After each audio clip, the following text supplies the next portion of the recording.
Hello అండి. అందరికీ నమస్కారం. నేను మీ సరోజినినండి. ఇది శనివారం చేసుకున్న పూజ అండి. శనివారం రోజు స్వామివారికి అభిషేకము, పిండి దీపారాధన పెట్టుకున్నానండి. మీలో ఎవరికైనా ఇంట్రెస్ట్ ఉంటే చూస్తారు. లేదా ఈ పూజ ఎలా చేసిందని కూడా చూసి ఒక్క లైక్ ఇవ్వండి. నచ్చితే మాత్రం ఇలా స్వామివారికైతే ఇంట, బయట నేను శనివారం రోజు అంతా కూడా నీట్‌గా పెట్టుకుంటానండి. పొయ్యి పూజ గాని ఏది కూడా మీకు షార్ట్‌లో పెట్టేశానండి.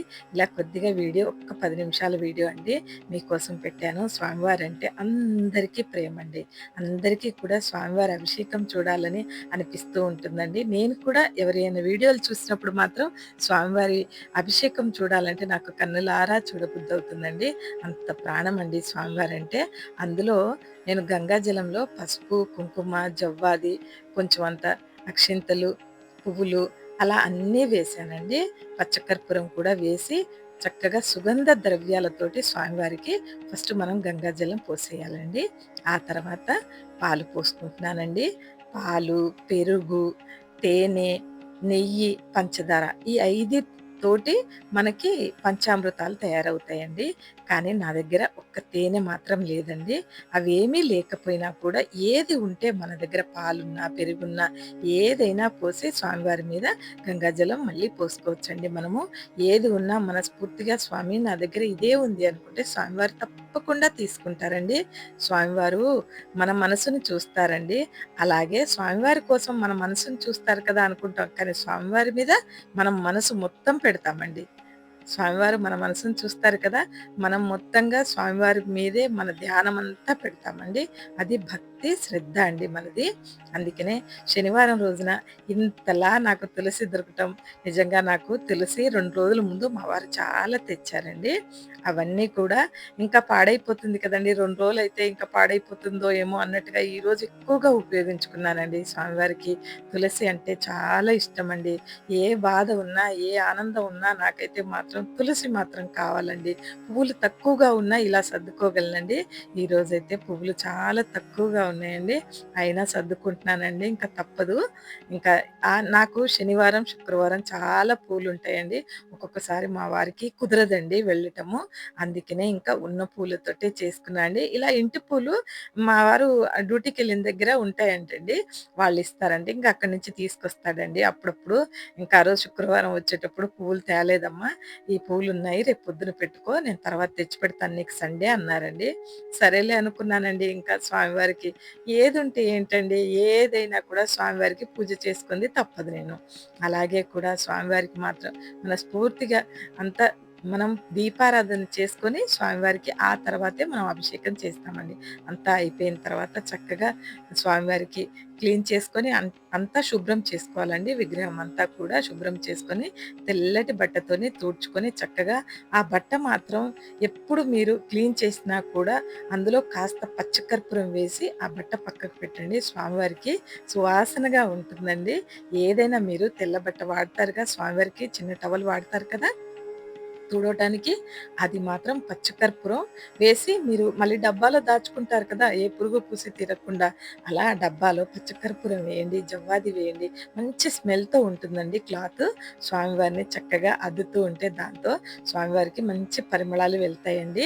ఎప్పుడైనా మీతో ఈ విషయం పంచుకుంటానండి. ఎప్పుడన్నా నేనెలా దాచిపెట్టుకుంటానో చూపెడతాను మీకు. ఎవరైనా తెలియని పిల్లలుంటారండి.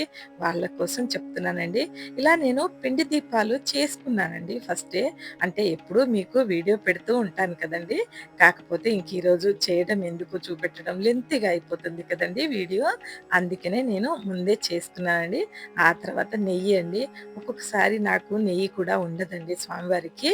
నేను నువ్వుల నూనెతోటే పెడతాను. ఒక్కోసారి పంచముఖి ఆయిల్ వాడతానండి నేను. అది లేకపోయినా కూడా నువ్వుల నూనె వాడతానండి. అంటే టైంకి ఏది దొరికితే అదేనండి. ఇదే కావాలి, అదే కావాలి అంటే సంసారంలో అన్నీ నడవవండి.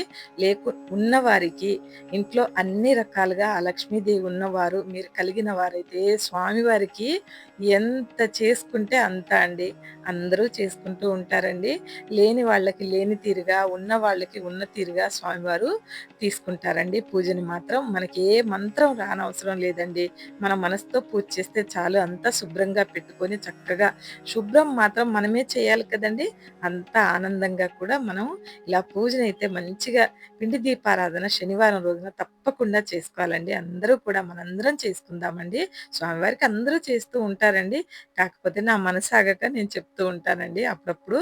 కానీ ఒక్కొక్కళ్ళ వీడియో చూస్తేనండి ఎంత కడుపు నిండిపోతుందండి నాకైతే మాత్రం. ఆ పిండి దీపారాధన చూస్తే. ఇలా చూడండి ఇందులో మాత్రం కలర్ ఒత్తులు మనకి దొరుకుతున్నాయండి. అన్ని కలర్‌లు అంటే 7 రంగులు, రంగురంగుల ఒత్తులంటే చూడండి డైలాగ్‌లో ఉంటుంది భానుప్రియ గారు చెప్తారు. రంగురంగుల ఒత్తితోటి దీపం వెలిగించండి అని. రంగురంగుల ఒత్తులేనండి అవి. చక్కగా వీటితో నేను నేతి దీపారాధన చేసుకుంటున్నానండి చక్కగా కూడా. ఆ డైలాగ్‌తో నేను వీడియో షార్ట్ పెట్టానండి. చాలా మంచిగా అనిపించింది నాకైతే మాత్రం. ఆ వీడియో చెప్తున్నప్పుడు భానుప్రియ గారు ఆ డైలాగ్ మాత్రం ఏ సినిమాలోదో తెలీదండి కానీ భలే ఉంటదండి. ఎవ్వరు పెట్టినా కూడా నాకైతే చాలా ఆనందం అండి. అందుకనే నేనిక్కడ వాడానండి. ఇలా అక్కడ మాత్రం ఒక 2 తెలుపు ఒత్తులు, ఒక ఎరుపు ఒత్తి స్వామివారి శంకు చక్ర దీపాల్లో పెట్టానండి. ఇలాగే మనస్ఫూర్తిగా దీపం వెలిగించుకోవాలండి. మన కోరిక తర్వాత చెప్పుకోవాలి. ముందు మనం మనస్ఫూర్తిగా నమో నారాయణ అనుకుంటూ ఆ నారాయణ్‌ను తలుచుకొని ఆ దీపారాధన మనం వెలిగించాలండి. అప్పుడే ఆ స్వామివారికి చెందుతుందనమాట. మనం స్వామివారి పేరు మీద పెట్టేది స్వామివారి నామం పలుకుతూ మనం దీపం వెలిగించాలి. ఎప్పుడైనా మంత్రాలొచ్చిన వాళ్ళైతే వాళ్ళకి ఏ మంత్రం చదవాలో వాళ్ళకి బాగా తెలుసండి. రాని వాళ్ళు నామం చెప్పుకుంటే చాలు అంటున్నానండి నేను. నేను మాత్రం అలాగే చేసుకుంటానండి. నాకు మంత్రాలు రావండి. అందుకే నేను మాత్రం ఇలాగే చేస్తాను నా పూజని.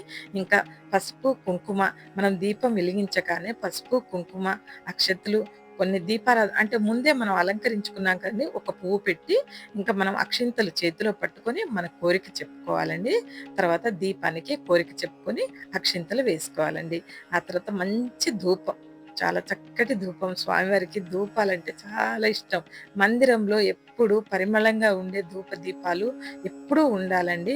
ప్రతి ఒక్క ఇంట్లో చిన్న గూట్లో మీరు పూజ చేసుకున్నా కూడా చక్కటి పరిమళం పెట్టండి. ఎక్కువగా పొగ రానివి ఏదైనా ఇంకా చాలా మంచి మంచివి ఉంటాయండి. అగరబత్తులు కానీ, స్టిక్స్ చిన్న చిన్న స్టిక్స్ ఉంటాయండి. అవి చాలా బావుంటాయండి. అవైనా తెచ్చుకోండి. మీకు ఈ పొగ పడకుండా ఉంటే చిన్నయి దొరుకుతాయండి. మంచిగా పూజా స్టోర్‌లో వెళ్లి అడగండి. ఇంత కూడా మసిరావండి అవి. మీకు పొగ కూడా రాదు. చాలా బావుంటాయి. ఇంకా పరిమళంగా ఉంటాయండి. మీ దగ్గర డబ్బులు మీరు పెట్టగలిగితే మాత్రం ఇంకా మంచి మంచియి దొరుకుతాయండి. మీ దగ్గరుంటే స్వామివారికి తీసుకొచ్చి చక్కగా పెట్టండి. సంతోషంగా ఉంటుంది నాకైతే. ఎవ్వరింట్లో మీరు పెట్టుకున్నా కూడా నేను సంతోషిస్తానండి. స్వామివారికి ఎంత మంచి సుగంధ ద్రవ్యాలు వాడాలంటే మీరు చాలా మంచివి వాడాలండి. నా దగ్గరుంటే నేను తప్పకుండా వాడతానండి. స్వామివారు నాకివ్వాలి కానీ నేను తప్పకుండా వాడతానండి. ఒకసారి ఉంటుంది, ఒకసారి ఉండదండి. మాది ఎందుకంటే జాబ్ కాదండి. మా వారికి గవర్నమెంట్ జాబ్ కాదు. ఇటు నుంచి ఏ రాబడి రాదు. చేతుల మీదే బతకాలండి. ఏదైనా కూడా మీతో పంచుకుంటున్నాను అన్నట్టుగా ఎందుకంటే నాకు బాధగా ఉంటదండి. ఇవన్నీ చెప్పబుద్ధి కాదండి నాకు. కానీ తప్పదండి. ఆర్థికంగా నేను ముందుకెళ్ళి స్వామివారికి నేనన్నీ కొనుక్కోగలగాలండి. ముందు స్వామివారికి నేనన్నీ కొనుక్కోగలిగిన తర్వాతే ఏదన్నా పావలా 5 పైసలు మిగిలితే నా ఇంట్లో నా బిడ్డలకి, నాకు పనికొస్తుందండి. అలాగనే ఈ వీడియోలోకొచ్చానండి నేను. నిజంగా చెప్తున్నానండి. ఆ భగవంతుడు నాకిస్తే ఆయనకి ఏ కరువు చేయనండి. ఆ పళ్ళెంలో ఒక్క పువ్వన్నా ఉందా అండి? నేను ఇన్ని పూజలు చేశాను. మీరు ఎన్ని వీడియోలు చూడండి నాయి. అసలు పళ్ళెంలో పువ్వు లేకుండా నేను అస్సలు పెట్టనండి. పళ్ళెం అలంకరిస్తాను నేను హారతి పళ్ళెం. ఎప్పుడూ కూడా స్వామివారి హారతి పళ్ళెం నిండుగా ఉంటుంది. లేదా 1, 2 పెడతానండి. కానీ ఈరోజు ఖాళీగా ఉంది. నాకు చాలా బాధ అనిపించిందండి. ఎందుకంటే స్వామివారే తగ్గించుకుంటున్నారా మా ఇంట్లో ఇలాగా? స్వామివారికి నేను మనస్ఫూర్తిగా పూజ చేయటం లేదా? ఏం తక్కువైంది? ఏం మనసు పెట్టట్లేదు? తెల్లవారుజామునే లేస్తాను. ప్రతిసారి అనుకుంటానండి నేనేం తప్పు చేస్తున్నాను స్వామి అని నాకు నిజంగా ఏడుపొచ్చేస్తదండి నేను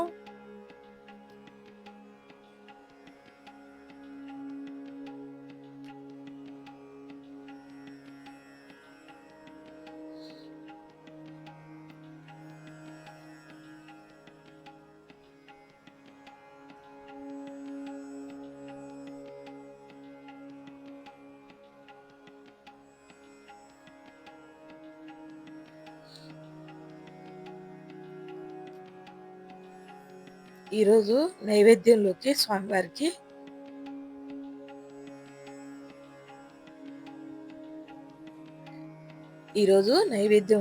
స్వామివారికి నేను ఆహ్, వడపప్పు, బెల్లం పెట్టానండి. ఇటు మాత్రం చక్కగా దద్దోజనం పెట్టుకున్నానండి. తాలింపు నేతితోటే వేశానండి. తాలింపు నేతితో వేయండి మీరు దద్దోజనం చేస్తే చాలా మంచిదండి. కొంచెం ఇంగువ వేస్తే చాలా మంచిది. అలాగే కూడా మనం తులసి ఆకులు వేయాలండి. స్వామివారికి పానకం కూడా పెట్టాను పక్కన. ఈరోజు కొబ్బరికాయ కూడా కొట్టలేదండి. అంటే ఉంటే కొట్టేస్తాను. ఒక్కొక్కసారి అందదండి. అందదు కాబట్టి కొట్టలేదండి. దాంట్లో లేదు అని కాదండి. ఒక్కొక్కసారి అందదు. అందకపోయినా నా పూజని నేను మనస్ఫూర్తిగానే చేస్తానండి. ఎంతో మనసుంటుందండి నాది స్వామివారి మీద. చాలా అంటే నాకు నేను చెప్పుకోనండి. మనసనేది ప్రతి వ్యక్తికి ఉంటుంది. భగవంతుడు గ్రహించాలండి. అంతే ఇంకా మన పూజ భగవంతుడికి మెచ్చి ఈ సంసారంలో ఏ బాధలు లేకుండా నా బిడ్డల్ని చల్లగా చూసి, నా భర్తని మంచిగా చూస్తే మాకున్న జబ్బులు నయమైపోయి మేము బావుండాలి. మేము ఆరోగ్యంగా బావుంటే నేను, నా భర్త, నా పిల్లలకి ఉన్నట్టేనండి. అందుకనే ఎప్పుడూ కోరుకుంటూ ఉంటాను. స్వామివారిని ఇలా నేను లైట్లు తీసేసి దీపపు కాంతుల్లోనే దర్శించుకుంటానండి ఒక్కోసారి. మీకు కూడా లైట్లు తీసేసి చూపెడుతున్నానండి. దీపపు కాంతుల్లోనే స్వామివారిని దర్శించుకోవాలి. మన పూజంతా అయిపోయిన తర్వాత. నా పూజ ఈ చిన్నదైనా కూడా మీకు నచ్చుతుందనే అనుకుంటున్నానండి. నచ్చితే మాత్రం నా పూజా వీడియోస్, లాంగ్ వీడియోస్ కొంచెం ముందుకు పంపించండి. ఎందుకంటే నాకొక రూపాయి రావాలన్నా నాకు వీటి మీదే వస్తుందండి. నాకు షార్ట్ వీడియోలకి ఏమీ రాదంట. అందుకనే నేను ఇటు కష్టపడాలండి. తప్పదు ఇంకా నేను షార్ట్ వీడియోలు పెడుతూ ఉంటాను కానీ ఫుల్ వీడియోలు నేను అస్సలు పెట్టటం లేదండి. నా కష్టానికి ఫలితం ఏదైనా రావాలంటే ఫుల్ వీడియోలు పెట్టుకోవాలంటండి. అవి పోతేనే నాకేదన్నా రూపాయి వస్తుందంట. భగవంతుడు ఉన్నాడండి. ఇలా లైట్లు తీసేసి మీకు చూపిస్తున్నానండి. చూడండి ఆ భగవంతుడు ఈ లైట్ల కాంతుల్లో కాకుండా దీపాల కాంతుల్లో ఎంత అందంగా ఉన్నారో ఇప్పుడు చూడండి. ఇలా ఇన్ని దీపాలు ఎందుకు పెడతానంటే తృప్తిగా స్వామివారిని ఇన్ని దీపాల్లో చూడాలని, నిండుగా చూసుకోవాలని నాకనిపిస్తుంది కాబట్టి ఎక్కువ దీపాలు పెడతానండి స్వామివారికి. తెల్లవారుజాము నుంచి కష్టపడుతూ ఉంటానండి. నా ఇంటి కోసమే కష్టపడుతున్నానండి. నేనెవరి కోసం కాదు. కానీ పిల్ల, జల్ల ఉన్న చోట తప్పదు కదండీ! ఈ వీడియో నచ్చితే మాత్రం లైక్ చేయండి, షేర్ చేయండి, కామెంట్ చేయండి. థాంక్